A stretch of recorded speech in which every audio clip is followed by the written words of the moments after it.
right, so we are recording. Thank you so much, everyone, for joining us. We will give a couple more seconds for people to sign on, because I know this is a very interesting topic and people are very excited. I'm very excited to be a part of it. So my name is Alexa, and I am a counselor with URMC EAP, and this is our Health Bite series, and we have a lovely presenter today. And I'm just upgrading our other accounts manager to a panelist here. There we go. So just some housekeeping items before we jump in. We will be using the Q&A box, please, if you have any questions. Brianna and I, Brianna is our accounts manager at EAP, and she and I will be, there she is, we'll be looking through the Q&A box to bring voice to any questions or comments that you may have. Again, this will be recorded, so this will be up within the next week or so on our Health Bites series website, our page within our EAP website. All right, without further ado, I will stop talking with this amazing topic. I'm so excited. Social Connection is Medicine by Dr. Van Orden. Thank you so much for being here. We're so excited. Oh, thanks so much for inviting me. I'm happy to be here today and to tell you a little bit about the work that I do at the U of R and also hopefully make it applicable to all of you who are here. So I am a clinical psychologist by training, in particular a clinical geropsychologist. So I work with older people, and I am lucky enough to be able to co-direct a center here at the U of R, the Center for the Study and Prevention of Suicide, and also direct a postdoctoral fellowship in suicide prevention research. And my research lab is called the Hope Lab, and we study interventions and strategies to help older people stay connected as they age. But all of those things that we study are applicable across the lifespan. So I'm going to tell you about some of them today and how they might be useful to you. So my main takeaway from this talk and what I'd like you to keep in mind as we spend this hour together is the idea that social connections are not just like a nice thing to have or something that make us feel good. They're as important as any medicines you might take in the morning, say to manage your blood pressure or to manage your mood. So social connections that create a sense of feeling cared about, of contributing, and of being part of a community have massive health benefits. They also improve our well-being, and they impact how long we live. And that is something that's malleable across the lifespan. It's something that we can have some control over, which makes it a really nice target for improving our health and well-being. So what I'm hoping we can do today in our hour is three things. One, I'd love if you would come away with today on sort of understanding at least two reasons why you might think about social connections as a form of medicine, why it's so important.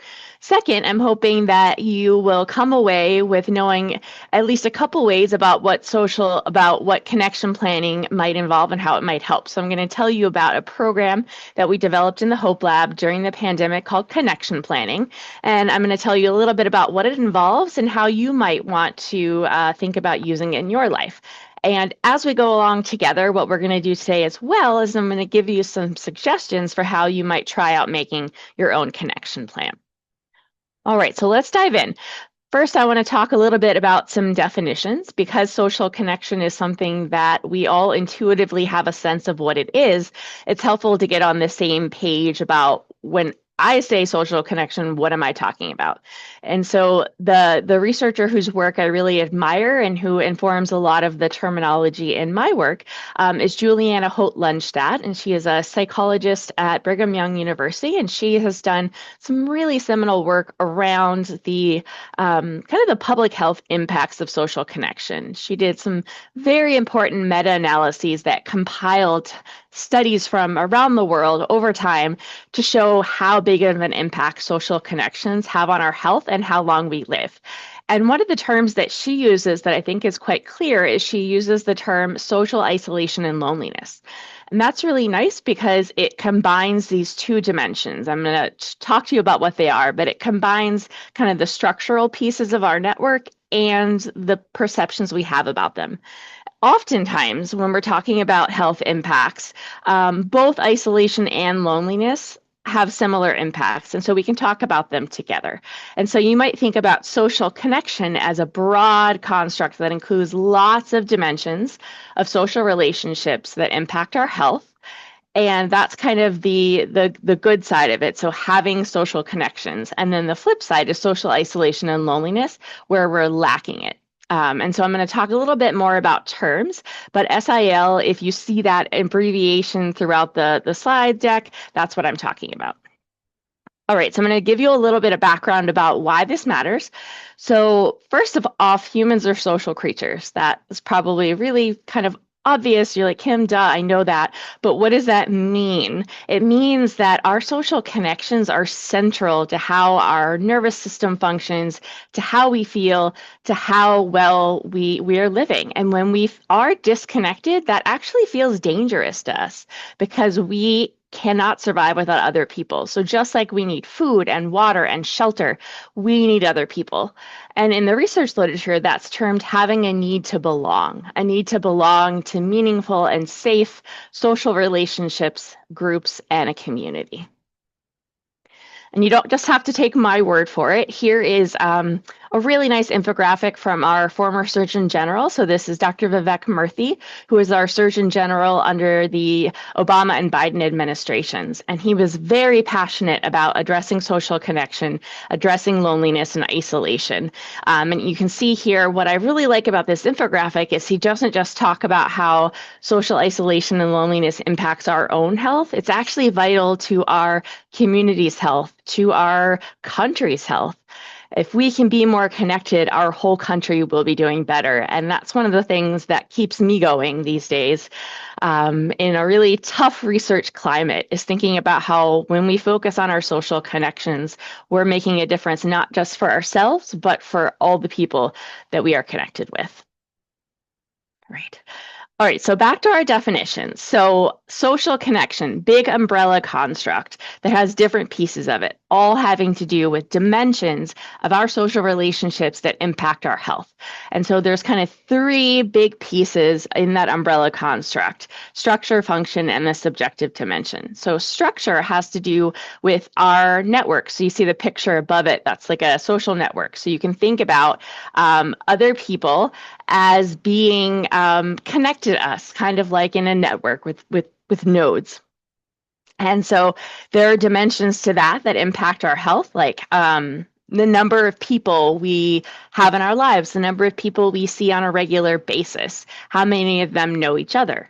Second is function. So relationships do things for us, sometimes positive, sometimes negative, but they provide support. So function has to do with our social support.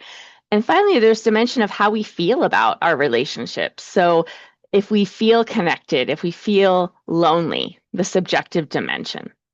So all of those are important for our health, and they all matter, and they all have somewhat different relationships with different types of health outcomes. And some people emphasize some more than the others. So it's important to keep in mind that they do all matter. And what I'm going to do now is go through some examples of each of those types of social connection, describe kind of what they are, and you can think about if they're relevant for you or someone that you know. And I know I'm throwing a lot of terms and things at you, so I want to mention as well that you are going to have access to these slides as a PDF format so that you can have access to them and go back to them if any of it is helpful for you or you'd like to share it with someone. So you don't need to take notes on all of this. I'll make sure that you have the slides. Okay, so talking about the structural dimension, you can think about this as social isolation versus integration. So social isolation on the disconnected side and integration on the connected side. So some indicators that someone might be struggling with isolation would be if they're not able to leave their home, maybe because they're older and they have mobility problems, or maybe you're sick and you can't leave your home. Not talking to someone every day. So if you've gone whole days without talking to another person, or maybe not joining in groups, either because you're working full time and just can't pull that off, or maybe you are older and you have trouble leaving your home. Tons of reasons. Maybe you're taking care of your kids and you don't have the time as well. So not being part of social groups. So the second bucket, remember, is the functional aspects of relationships, and this is social support. And there's different types of social support as well. There's support, which is having help with daily tasks. There's emotional support, so not being alone with something can make it much easier to bear. It's emotional support.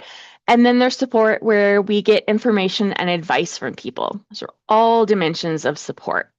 Then the final bucket is the subjective dimension, and this is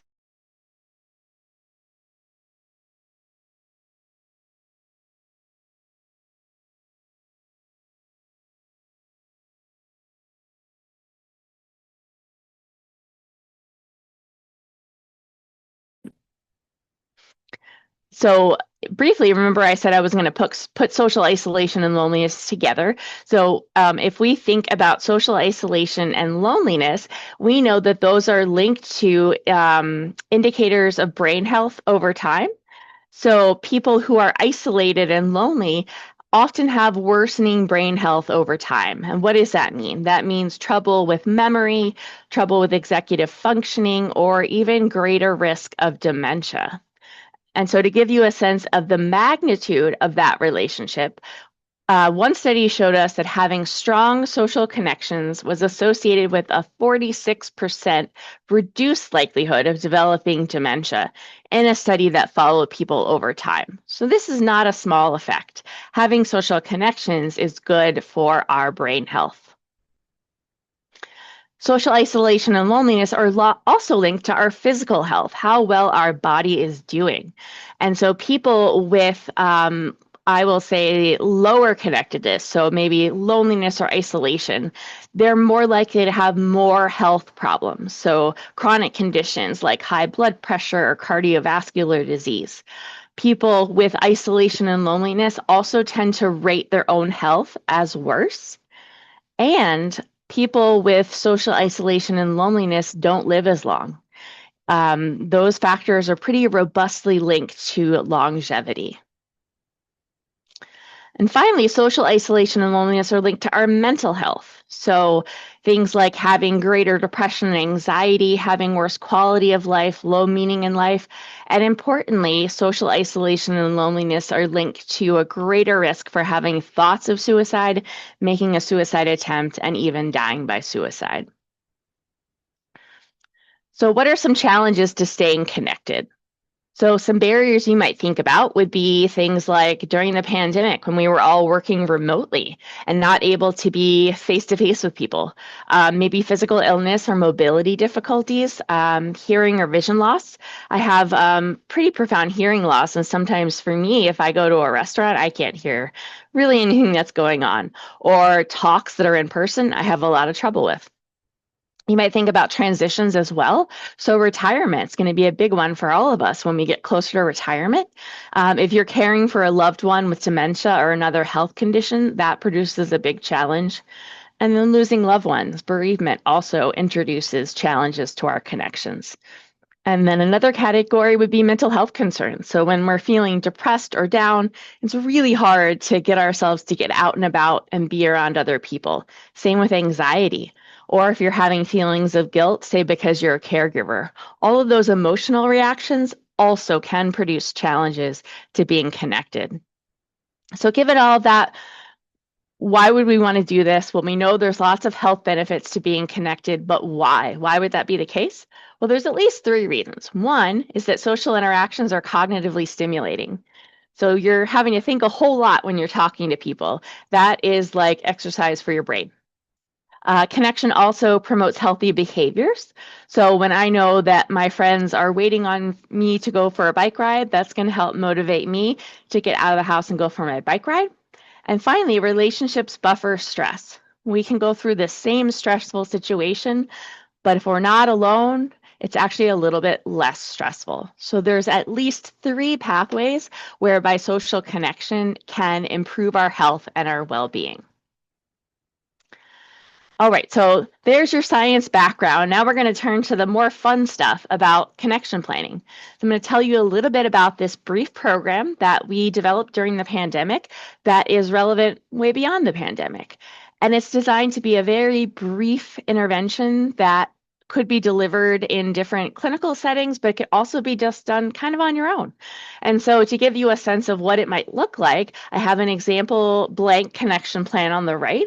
And basically it involves coming up with a couple concrete strategies that you can commit to taking to improve your social connections. So, connection planning, an evidence-informed brief intervention. So what I mean by that is this is not a program that's itself been tested in large clinical trials, but what we did is we pulled together a lot of evidence-based aspects of interventions, behavioral interventions, and pulled them together because we needed something during the pandemic. There actually really aren't clear evidence-based interventions for loneliness yet.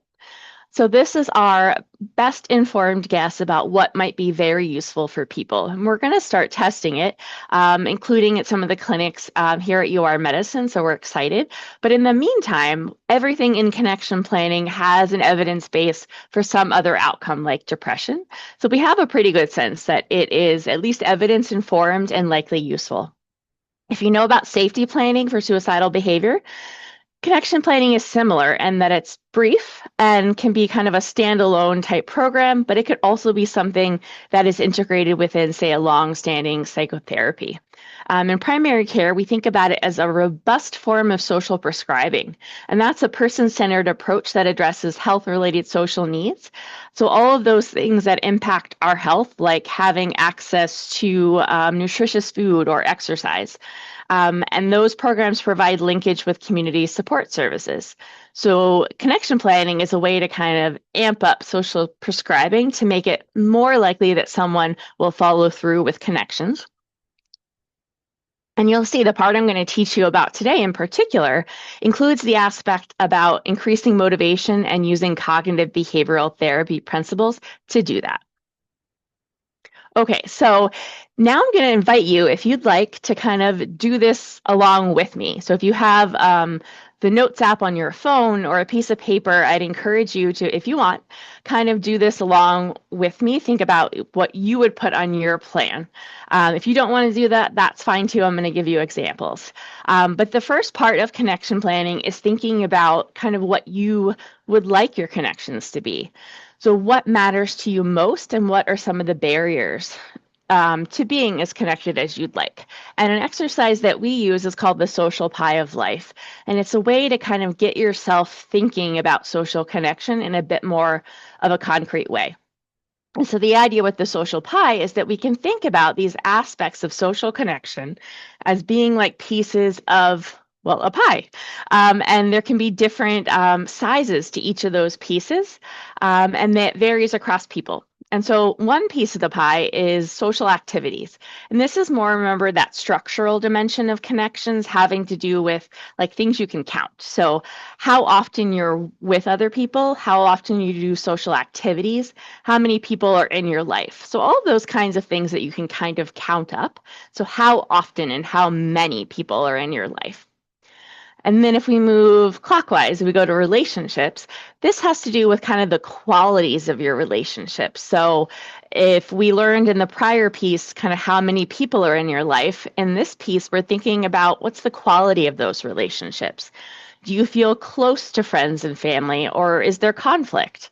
What kind of closeness do you have? Are there pieces that are missing? Things like that. Then if we go to the bottom, now we're talking support. So this is social support. How is emotional support in your life? Do you feel like you have people who support you? What about advice and information or help with tasks? And then finally, contribution. That's an aspect of social relationships that has to do with giving back. So support typically has to do with receiving. Contribution has to do with giving or contributing. So things like making a difference, volunteering, a career, spirituality. And as you think about these pieces, you can think about them in a couple ways. You can think about just how they are now and how you might want them to be. But you can also think about transitions. So when I work with people who are caregivers, I might ask them, well, what did this look like for you before you were a caregiver? Are there pieces that are missing now? during the pandemic, we thought about, well, what was it like when you could leave your home? And are there other ways we can meet those needs and get those pieces of the pie met in new ways? And so the idea is to do some reflection and think about how big these slices are for you, and are there slices you wish were bigger? What would that look like? And really just kind of reflecting. So you can, when you have the slides of this, you can take some notes around each of the pieces of what that might look like. And so I know you're probably saying, well, that's not super concrete, Kim. So I'm going to give you an example of my pie. I did this with photos because that felt kind of more fun to me. And I'm going to give you an example of what you might think through for yourself if you were thinking about your own pie of social life. So I'm going to start with activities like I just did when I described it, and just give you some examples of things that I might think about in my life. So what I have up there are I have pictures on the top left of my friends and when we go cycling. So a lot of the social time that I'm with other people, I'm often riding my bike. I do that with a lot of my different friends. And so that's one of the things that I really value and love in my life is riding my bike with my friends. Other activities that I love are gardening. And I like that example because you may not think of gardening as a social connection thing, but it actually really is for me. When I garden, I feel like I am nurturing my baby seedlings. So right now, my seedlings are almost grown up and they're about to get transplanted into the garden. So I love to nurture my seedlings. I also love to give my neighbors bouquets of flowers. So activities like that that may not be like necessarily with other people all the time, but can make us feel connected to something bigger are very, very meaningful. You might also think about in that dimension, if you live alone, how many people live with you? How many friends and family do you see? For me, I have a lot of friends from different stages of my life, but they don't all live here. So all of my friends from college and graduate school, all around the world, actually. But I do have a lot of close friends here. So you think about the number of people in your life and how often you see them. So if we move to relationships, you might think about the qualities of that. So you'll see a few things on my pie here. You see some of my close friends who I love dearly. I have very close, supportive friends. But what you'll see up at the top as well is, I think, a good example for connection planning, which is that pets are an important part of connection as well, and the role that bereavement can play. So for me, and recently, a couple years back, I was taking care of my mom who had dementia, and I was taking care of my cat Mitzi who had cancer, and that's the black and white photo is of Mitzi up there. And the example I'm going to give you in the next couple slides is when I was grappling with both the loss of my mom and of Mitzi, and how there were kind of holes in my pie. There was a piece that was missing when I lost both of them.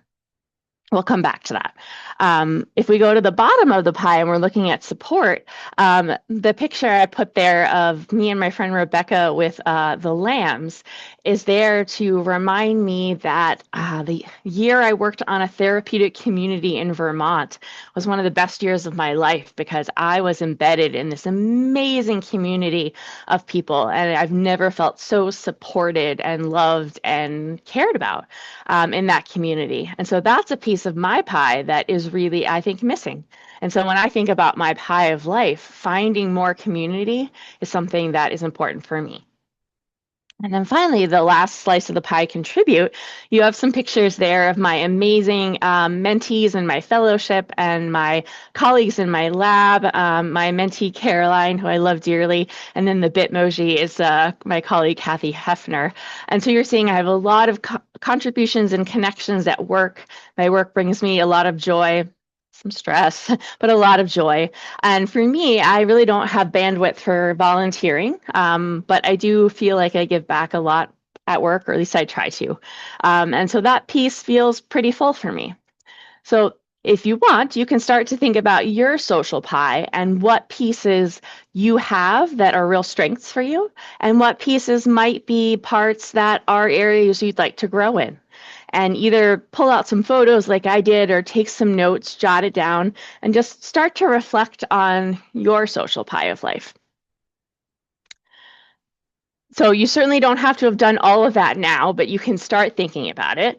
Another piece to consider around making changes in connections is if you're experiencing things like loneliness or isolation. So when we offer these programs, say in my research studies or in a clinical setting, we often want to get a sense of how someone's doing at the beginning so we can see if they're improving over time. If you're interested in knowing kind of where you're at with loneliness, I have one of the most commonly used scales on the right. It's the UCLA 3-item loneliness scale. And the idea with that one is if you would want to think what your answers and maybe think about it for the last, say, month. To think about how you've been feeling in the last month. And the first one is you'd ask yourself, well, how often do I feel that I lack companionship? How have I been feeling in the last month about that? And you would mark either hardly ever, some of the time, or often. And you do the same for those two questions. And if you would want to score it up for yourself, you can. You would give yourself 1 point for the hardly ever, 2 points for some of the time, and 3 points for often. See how you would pick one response for each question. And then you could add those up and you would see that if you had a score of 5 or more, you might be experiencing loneliness to a degree that would have an impact on your health and well-being if unaddressed. And in particular, if you felt that way for months at a time, so if it kind of hung around, because all of us feel lonely at times and there's nothing wrong with that. It's normal, just like it's normal to feel sad sometimes. But when loneliness is kind of stuck and we're stuck in loneliness, that's when the problem can arise. So if you were to experience that, it might be worth thinking about trying the scale again in a few months and see where you're at. Other indicators are low social support or isolation. So to do a connection plan, anyone can do a connection plan. But other reasons that we might prescribe it in a clinical setting would be low social support or isolation, or just feeling unsatisfied with relationships. Can also be something you think about doing to be proactive. So if you are thinking about retiring, working on connection planning could be a great thing to do, like ahead, planning ahead for that change, because transitions can be a time that all of us are vulnerable to loneliness and isolation. All right. So the cognitive behavioral model. So say you have come up with some pieces of the pie that you would like to grow in to make bigger, say maybe community or relationships. And you can even think about what you'd like that to look like. But we all know that doesn't mean that we're going to be able to change it right away, right? We get in our heads and we get stuck. So it's helpful not just to think about what a goal or what we'd like, but think about what's getting in the way and how we might be able to tackle that. So in connection planning, we think about applying the cognitive behavioral model of social isolation and loneliness to how we think about creating our plan. So for those of you who aren't familiar with the cognitive behavioral model that's used in CBT, I'm going to tell you about it briefly. The idea is that how we feel, so if we feel lonely or if we feel sad, for example, that's determined not just by our objective circumstances, but about how we think about it, how we feel in our body, and the actions we take. So especially during COVID, we were all dealing with being isolated in certain ways. But some people felt lonely and some didn't. So what's the difference? Some of it may be having to do with our thoughts, our actions, and our feelings. And there's something really powerful there, right? What's powerful is that that gives us some things that we can work with. So it's not blaming, it's not saying it's our fault. Instead, it's saying, we may not be able to change all the stressful things in our life or our situation, but we can talk back to our thoughts, we can change our actions, and we can attend to how our body is feeling. And those all give us some opportunities to make some changes in our social connection in ways that we can sustain. So being aware of the importance of social connection for health is a great first step. And that's what we spent the first 15 or 20 minutes or so talking about. And once you know that and you're committed to thinking about social connection as medicine, that's fantastic, but it's just the first step. We all know that making a change isn't simple. So if you think about committing to going to the gym, well, that's great, but does that commitment gets you to the gym? Not necessarily, right? We have to make commitments. We have to then follow through on them. And that's just not simple. If it was around social connection, I'd be out of a job. But it's actually really hard to change. And so connection planning is designed to help us increase the likelihood that we will follow through with our goals, including recommendations from other people. So you have a therapist, and the therapist recommended you join a hiking group. And maybe you want to, but you feel super overwhelmed. Using this cognitive behavioral model can help us get unstuck. All right, so I'm going to now help you think through. I'd love you to think through what are some barriers for you. So you can think about it for yourself, or if there's a loved one who you're caring for, you could think about some of their barriers as well. But I'm going to give you some examples for me. So if you think back to my pie of life and all of those photos, I'm going to give you some examples of what barriers might have popped up for me as I was looking through that. And you can think about what might be barriers for you. And I'll mention the model on the right is one that we use in my studies and that I use clinically. It was developed for loneliness in later life. So you'll see that in the middle of the circle. And that's just because that's what I study. But this model of barriers can apply to people of all ages, as you will see.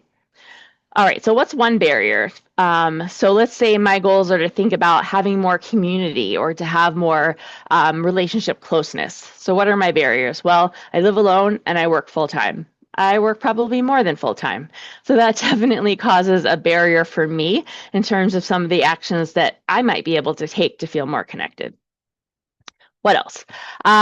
So lucky for me, my physical health is pretty good, and I'm able to ride my bike. And so that's a strength. So you can also think about what are some of your strengths that you want to build on. So for me, being able to bike, I'm very lucky I can do that. That's a strength. Thinking about cognition and just mental bandwidth, work stress can certainly be exhausting.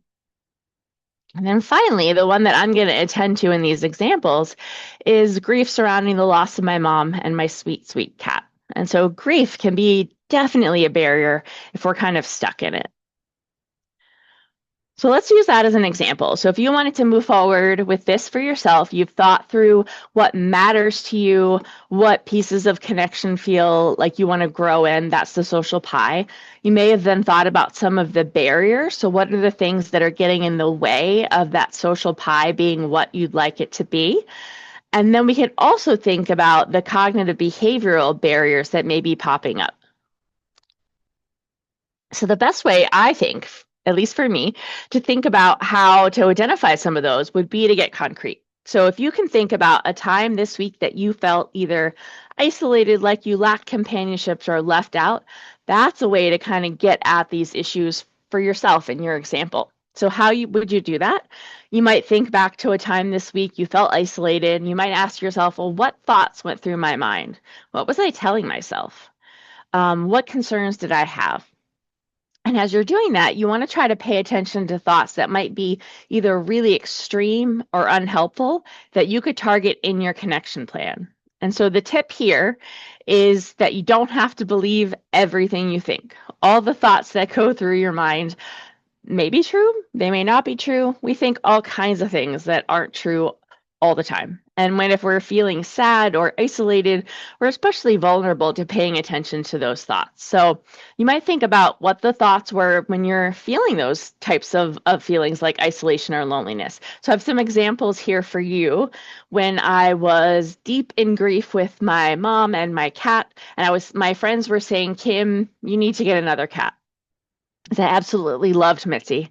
And I was very kind of lonely living alone without my sweet, sweet girl.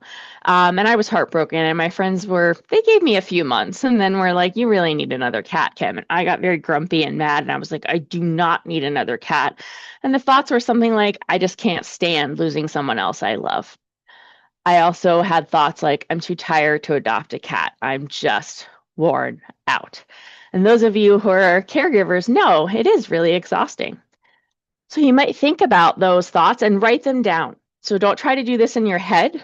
We can get really tripped up when we try to think about our thoughts. It's very meta. When you're doing that, it's really helpful to get it out of your head and onto paper. So jot down a few of the thoughts that you might be having when you're experiencing loneliness and see if those might be useful targets in your connection plan. All right, so there is a whole lot on this slide. I do not expect you to read all of it, and I'm not going to actually go through all of it, but I want you to have these resources for later so you can come back to them. So what I'm going to do is tell you what's here, and it's kind of like a menu of options. I'm going to talk us through the first bullet point, and then if you are interested in doing more of this, you can use the handouts and come back to these. So these are all what's on the slide are different ways of cognitive restructuring, which is a whole lot of jargon for saying different ways to talk back to thoughts or change your perspective. Because if we are able to change our thinking, we can change how we feel. So I can't change my loneliness just by saying, I don't want to be lonely anymore. I sure wish we could do that, but we can't. But we can do is talk back to thoughts, and we can think about different strategies to do that. And there's a whole, literature on how to do this, cognitive behavioral therapy. But the examples I'm giving you are ones that we found in my lab to be especially useful around loneliness. So there are 3 useful questions that you can ask yourself that can help you think through whether your thoughts are ones that make sense or are helpful to you or whether not so much. So one is just, is there a way I could view the situation from a different perspective? Or think of someone you really admire. You admire the way they kind of approach their life, how they think about things, and you might think to yourself, well, how would that person think about this? So for me, I might think about my friend Carol, and I might say, how would Carol think about this if she were in this situation, or what would she tell me? And you can kind of jot that down. And you can also remind yourself not to believe everything you think. There are lots of other strategies for managing our cognitions to change our mood. I have some examples here of examining the evidence for your thoughts. There are some techniques you can use, like at the end of the day, thinking of 3 good things that happened during the day. Mindful self-compassion can be a really lovely thing to do. We have an expert in that good stuff, Dr. Autumn Gallegos, who is really a master at teaching us some of those skills. So I have some links there for things you might try. And there are also activities you can use to connect with our sense of a shared humanity, of being connected to something bigger. And like I said, for me, that tends to be gardening or music. There's lots of different things that you can try. So you can feel free to look back at this when you have time and see if there are pieces you'd like to try out in your own connection plan. Okay, I'm going to move to feelings. So the reason we call feelings is we actually feel them in our body. When we have emotions, we feel them. There are places in our body where we're having physiological reactions. And so we often think about with social isolation and loneliness, like getting out and being around people or maybe talking back to thoughts. But we can also attend to our physiology as a way to reduce our stress and the stress that we're feeling around loneliness. So if you are experiencing loneliness, you might ask yourself not only what are you saying to yourself, but what are you feeling in your body? Are you feeling tension? If so, where? You might feel slowed down or lethargic or really tired. You might feel just heavy in certain parts of your body. Or are you feeling kind of nervous? Are you feeling butterflies in your stomach? Are you noticing your hands sweating or your heart racing? Where are you noticing that in your body? And you can start with kind of an open-ended question of inquiry of where am I feeling this in my body? And then kind of get more specific. And once you've identified what you're feeling, you can pick different strategies. So these can be especially useful if you're feeling, say, really anxious. And it can be hard to either talk back to thoughts or to engage in new behaviors if we're very anxious or agitated. So these can be things to do. You can soothe all of your 5 senses. So thinking about things you see and hear and smell and feel. You can practice calming activities like mindful breathing. You can practice things like muscle relaxation or imagery. You can also change your temperature. This is a really lovely strategy that can often be underutilized, but things like warming up, drinking a cup of tea or taking a hot bath, or cooling down, splashing some cold water on your face. These can be strategies that can help us re-regulate our body's physiology. which does get disrupted if we're dealing with chronic loneliness and isolation. Okay, so the final part of our triangle, cognitive behavioral triangle, is actions. So if you are dealing with loneliness, you might notice the last time you felt lonely, what were you doing? Did you try to do anything to change how you were feeling? Is there anything you wish you could do differently? And as you think about changing your social pie of life and making pieces bigger, you can think about committing to one small action to start. And if you've heard about SMART goals, about making them specific and measurable, you can do that. All right, so I have an example here. I guess I have two examples of connection plans to show you that there's lots of different ways to do this. But the idea is to make it something that's manageable. So a connection plan is something that's getting you started, helping you get unstuck. Example on the left is one that I would make for myself. Thinking about some of the things that I did when I was stuck in grief, and things that might have worked for that setup at that time would have been going for a bike ride or sitting in my garden. If I'm feeling lonely or stressed about considering adopting a cat, those are some concrete and very manageable actions that I could take. And I would write those down under the body part because those are things that help me regulate my body's physiology, helps me calm down, helps me take a deep breath. For our thoughts or the mind part, what you can do on your connection plan is write down either some thoughts you want to use to talk back to your thoughts or some reminders. So for me, I wrote down, don't believe everything you think as a reminder. Used to have that as a bumper sticker on my car, but then I got a new car. So I got to write that one down to remember it. And then remember, I had the thought about like, oh, it takes too much energy. I don't have the energy to adopt a new cat. So what is a thought that I could come up with that would be not only more accurate, but probably more useful, and write it down? So the one I came up with was adopting a new cat will take energy, but it's also going to give me a lot of energy in terms of a lot of love. And you may have saw on my social pie of life, there were a picture of two little kittens. And so those are the little balls of love who ended up in my life after I put this plan into place. All right, so the last part, connection or actions, some ways I could think about connecting. These are things that I did before I adopted my two little fur balls. Things that I could consider would be like texting a friend to meet up for coffee to talk about pros and cons. I could do something like visit my friend who has a cat and see how it felt. Also see if a friend will meet me at a cat cafe. So if you're making a plan, you can brainstorm some creative new ways that you might connect or think about that goal and jot them down and give them a try. The plan on the right is just another example of a plan. This is an example of one we did with an older person who slightly different strategies. And so you can see every day after lunch, she wanted to sit in her chair, practice noticing muscles and relaxing them. So some very brief strategies of progressive muscle relaxation.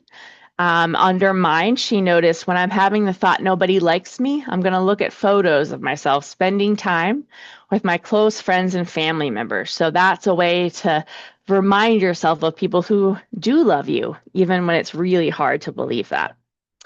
And here's some examples of actions or changing behaviors. Making a list of 4 people from her church that she missed during the pandemic when she couldn't get to church in person. And the plan was to call one of them every Sunday afternoon just to check in and say, hey, I've been thinking about you. So you can see there's different ways of making your connection plan, but all of them involve addressing each piece of the cognitive behavioral model in very concrete and specific and manageable ways. And you can think about them as trying these different things out and seeing which one of them stick for you. There might be one that works really well, another that doesn't, but when you try them out, you can figure that out and kind of think about continuing to do the ones that worked best for you. All right, so for those of you who've been following along and doing it great, for those who haven't, I wanted this slide to be in your handout so that you can come back to this and try it out on your own if you'd like. So remember, what you do is if you want, go back to the social pie of life, and that's a time to reflect on how often who you connect with, the support you get from those connections, and how you feel and how you want to feel about your connections. Do you feel lonely? Do you feel really connected? And what are some barriers and facilitators? So that's that cognitive behavioral model. And you might think about a transition that's coming up or a transition that recently happened as a way to really get your kind of juices flowing about those different pieces. Then you'd create your connection plan. So you're going to have a blank connection planning sheet that you have in this handout. And then what you're going to do is you would write down at least one, maybe two ways that you could work on changing your perspective. Some ways you can change how your body's physiology is, how you're feeling. And then finally, some ways that you might connect with others in different ways. So the actions that you could take. All right, I have another example for you. If you didn't love the connection planning or you'd like to try it a different way, this is our Surgeon General's 5 for 5 connection challenge. There's a little note card that I found really nice that he had on the website, which is thinking about 5 ways over 5 days that you could try new connections and then jotting how it makes you feel. There's also examples of things that you can try. This one has to do with 3 different ways of connecting. So expressing gratitude, offering support, or either asking for or accepting help. That can be a really lovely way if you're also feeling kind of stuck and you're not sure what to put on your connection plan. These are some examples that you might try out. Okay, so finally, before I end and we have some time for questions, I wanted to make sure that you have some additional resources.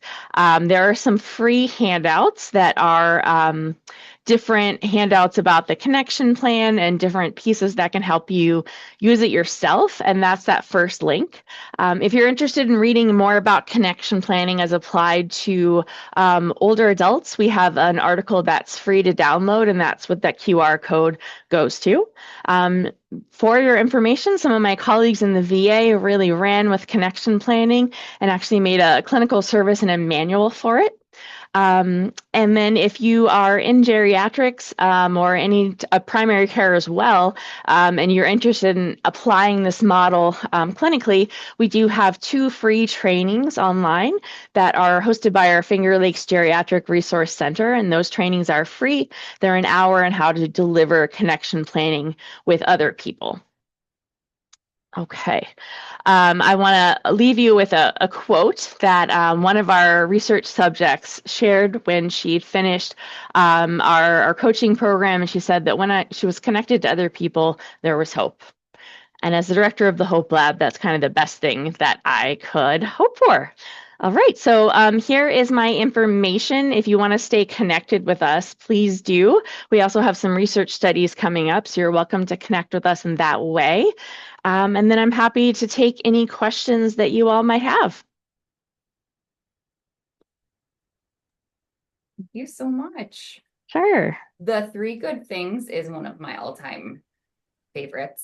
I try to Great. utilize that as often as I can, share that as often as I can with every presentation we give. It's so wonderful. I love that. Great. All right, let's see. So people are just complimenting you. It's fabulous. Thank you so much. Somebody also mentioned in the chat that let me see, on My Path, Dr. Murthy's book, Next Big Idea Book Club, Together the Healing Power of Human Connection, that is on My Path. Somebody was asking about the slides, which I did say we will be sending out to anybody who registered. Yeah. Well, that's great. I loved Dr. Murthy's book. Oh my goodness. I did the audiobook version as well, which is so nice because you feel like you're hanging out with him and he's your new buddy. Yeah, we also had a wonderful podcast that they stopped, which was really great. If you want to feel like you're friends with our Surgeon General, listening to that one is great. Yeah. All right. No other questions. If anyone wants to take a minute and think about it, you're welcome to, but obviously it's probably your lunch break, so you're happy to gift you some time as well. And you're welcome to email me if questions come up later. If you have questions about getting this connection planning or other types of interventions for people you love, or if you'd like to know how to get them for yourself, you're welcome to shoot me an email anytime.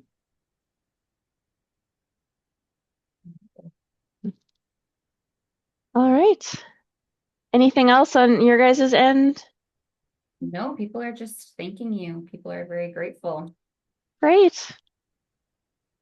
Awesome. Well, thank you so much. And yes, it sounds like being easily accessible to reach out to you if Mhm. need be. Um, oh, someone did just ask, what are the Okay. volunteer things we could do with the Hope Lab? Sure. Happy to talk about that. Right now, we have one research study that is going on, and it is for folks who are caring for a loved one with dementia. And so that's a study where we are looking at understanding what those challenges are and how to help people with it so that we can then optimize our interventions going forward. So that's the one we have right now. We are hoping that if we get some more funding, it should be happening in a few months where we can do a coaching study. So it's a little like connection planning, but with it's a little longer. So it's like doing connection planning, but it's over 8 weeks, and you'd meet individually with a coach and do that kind of work. And so we're hoping to have some funding to get going with that in the next 3 months. And so if you can look at our website, it'll be up there as well as the clinical trials page for the hospital.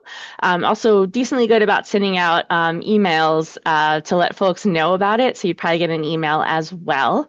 And if you have questions, you can always send us an email at hope@URMC and ask about whether it might be suitable for someone. We'll get back to you and let you know. So thank you for that question. Yes, and the individual followed up with, is the study already happening? And it sounds like they could just be directed to the website. Yep, website or hope@URMC, and we'd be happy to help you out with it, and would love to talk to anyone who's like interested in being part of it. Yeah, Wonderful. That's all the questions we have. So thank you so much yeah, again, and sure. everyone who attended, thank you. And we will be posting this to our website. So I hope you'll have a great day. Thanks all. Bye. Bye.